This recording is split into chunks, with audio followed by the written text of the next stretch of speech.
Thank you. Thank you so much. This is actually my first time in Lithuania, so far I'm enjoying myself. Can everybody hear me? Also in the back?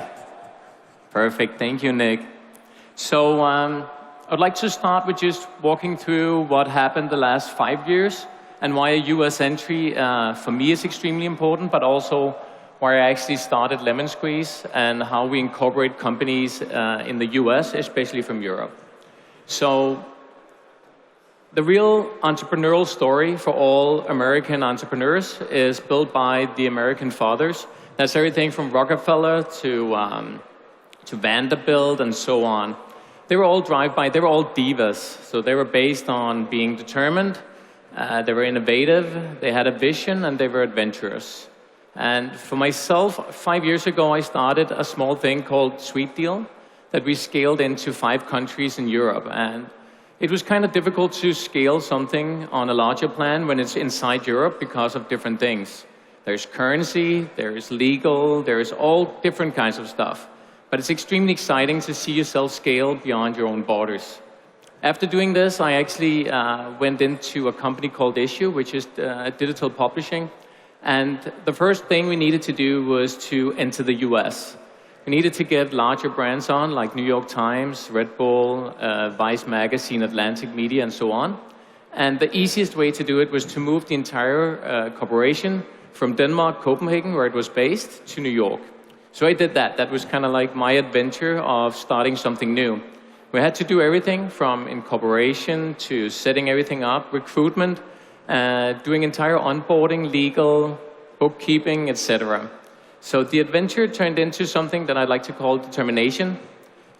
This is kind of a private part, but it's still something that's extremely important for entrepreneurs. My current wife, hopefully she'll be the only wife I ever had. I met her when I was 10, and she's a year older than me, so it's impossible for me to actually to fetch her. So it took me around 25 years to get a hold of her. The same determination was the same that we used when we started Lemonsqueeze. It's also what brought in the innovation.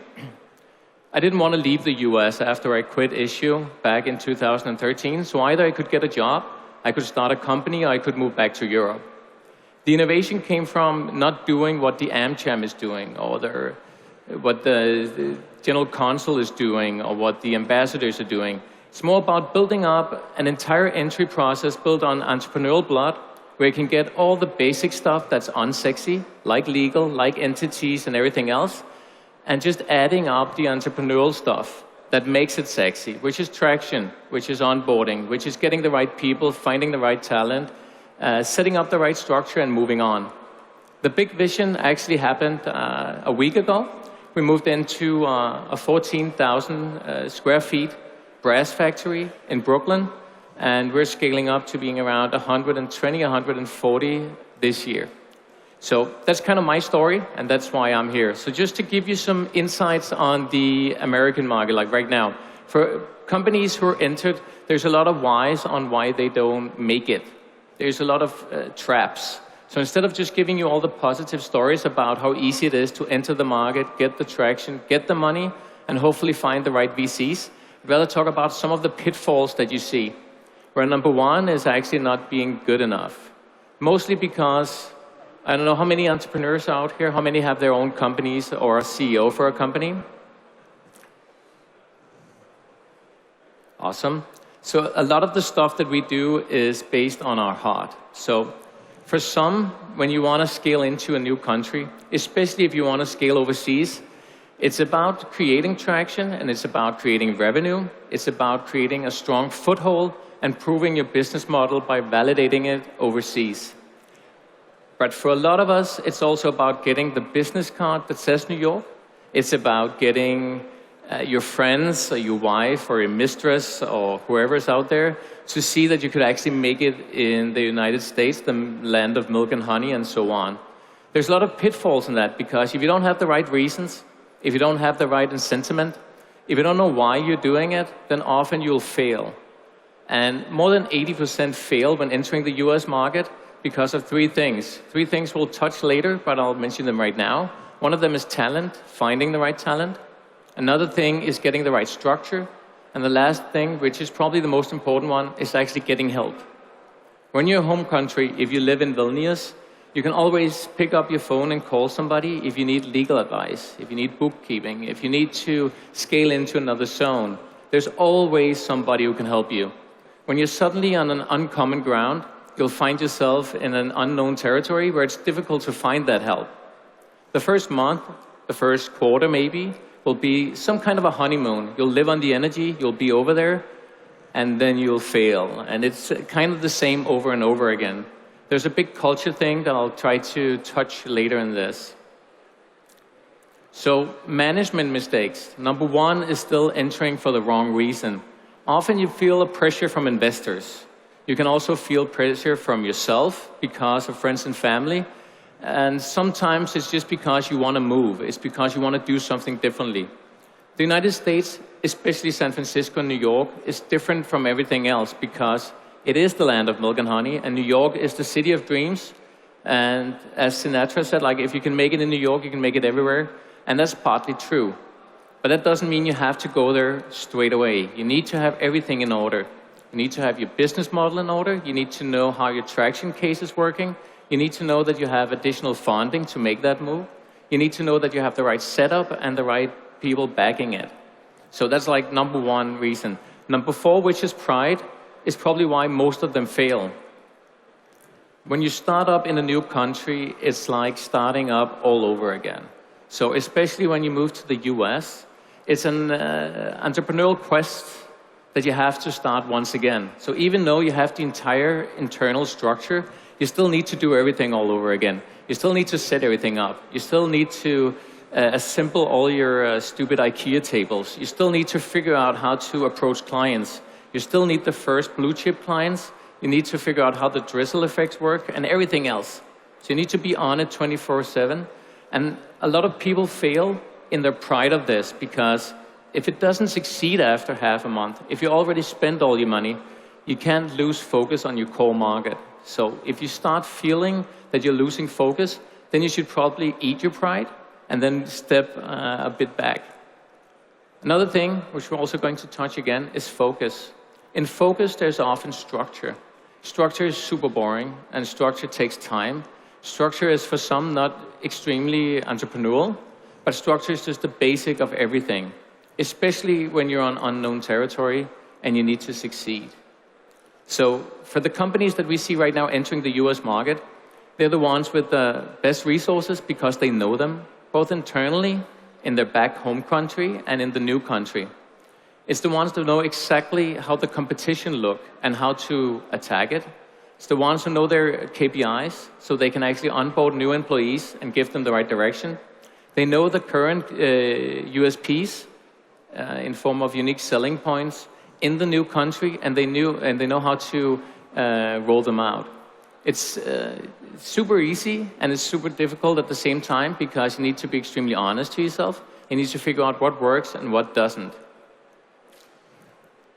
In the US, like all other countries, there is this ASTERIX house. So does anybody know the crazy house from ASTERIX? Does anybody know ASTERIX? Maybe I should start there. There's one guy. Awesome. So ASTERIX is a cartoon. He goes into a crazy house where he can't find anything, and it's some kind of quest. He has to find a formula, that's the red formula 1, 2, 3, and he has to go to several floors. It's exactly the same in the US. So for you to get established, you need to get a bank account, which is first of all. You also need to get your social security number. You need to get everything else. You need to get incorporated an entity. But just to take the established part, if you want a bank account, you need a social security number. To get a social security number, you need an address. And to get an address, you need an apartment. To get an apartment, you need a credit or a social security number. And now you just start panicking because you can't get all of it. Plus, just a small thing, like with an inside sales team, they can't get any phones because you have no credit in your company. You don't have a social security number, so you can't buy a phone line. You have 5 guys you have hired, and you just want to get out there. So there is so many small details that you need to fix all the time to make sure you're on the right path. Things like this can be fixed by creating the right business plan, the right entry plan, and actually just looking into your business to figure out which way should I go and which approach would be the best. Again, we have to remember that US is super sexy if you do well. It's so unsexy if you fail. And like everything else, when you have the right support, when you're doing well, you'll get extra support. When you're not doing well, especially in a city where everything is moving extremely fast, everybody will not be behind you, they will be in front of you.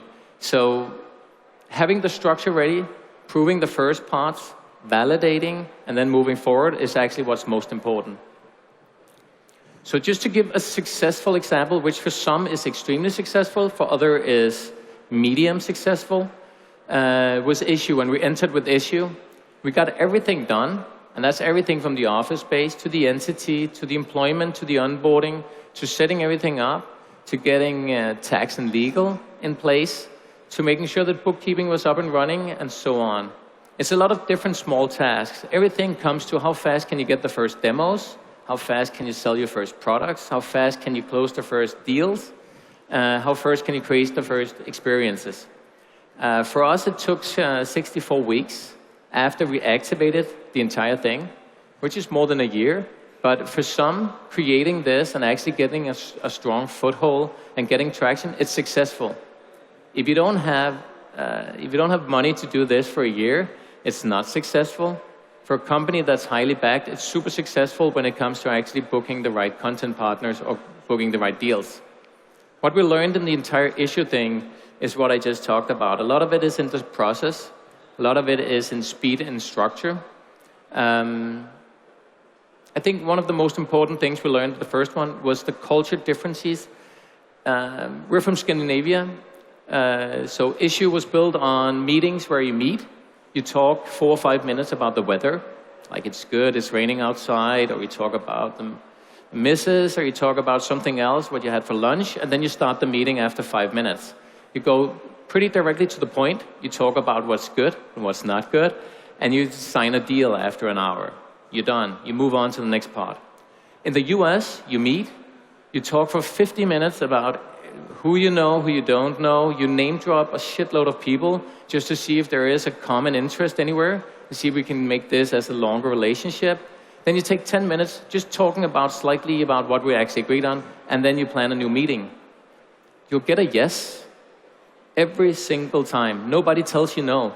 So after a week in New York, you'll think that you're the king of New York because everything is working. Everybody's telling you yes. Everybody's saying that it's super interesting. Everybody's telling you that there is a huge upside and they're on your team. And then suddenly you don't hear from them, any of them. And it's because the way it works is you don't like to give no's because something can happen. It's because you want to see if there's some way you can reflect on the other's network, so you don't want to cut them off. So you're extremely polite.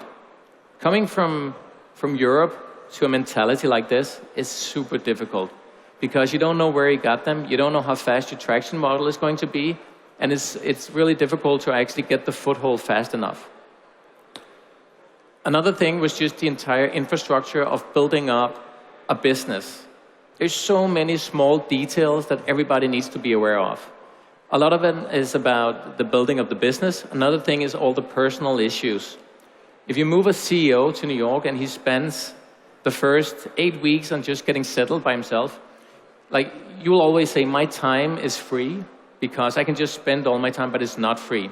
You're losing your contracts, you're using all your focus on your home market, and you're losing the entire setup that you have. So you're not focused on your core market anymore. Getting everything in order is super important to create a fast entrance. So what we did last year is actually with Falcon Social. We got a call the 1st of April to set Falcon up. And we had 6 weeks to make sure that they had exactly the same as Issue did, plus the demos and plus the sales. Because of the structure and because of the way we're built right now, it was possible to set everything up within 6 weeks and still have the first demos in place and have the first sales in place. This is not us being terrific. This is not about something where you can say that there was people involved that was special. This is about structure. It's about framework. It's about having the right company, which Falcon Social was and is. It's about having somebody behind that's actually thought about their end goal and where they want to be. So a year ago they entered, and today they have 16 employees. They actually have 19 today. They're going to be around 70, hopefully, if their head of recruitment can step up, and they have all their blue chip clients on board, everything from NFL to NBA and Miami Dolphins, and they're going to do great. All of this is primarily because of building up the two ramps of strategy and execution. It's about first figuring out how you do everything. Are you ready for this? So for those who are, I don't know if there's any that's joining the workshop tomorrow, we're going to do a microscopic readiness process just to figure out if we can actually go through all of this. So figuring out if you're ready is 500 questions that's just thrown into a blender and just twirled around, because there's so many small objects, especially if you're moving yourself. If you have a wife, if you have a husband, if you have kids, where you want to live, how you want to do it, what's your scalable period, how's your competitors, who do you want to recruit, how do you want to onboard them, what about insurance, do you want to pay, sick days, non-sick days, and so on. There's a million things. If you have all that in order, then it's super easy to move to the next step. And the framework is more about just defining how fast do I want to do this. Is it something where I need to be live in 4 weeks? Can I wait a year and do the entire preparation myself in a decent manner? Or how do I need to set everything up? A battle plan is often built on your own expectations and your dreams. You can't confuse those two things. There's no reason to live for your dream if your expectations is much lower, because if you can just reach the expectations and they're high enough for you to enter, there's no reason to be disappointed not reaching your dreams at the first moment. It's difficult.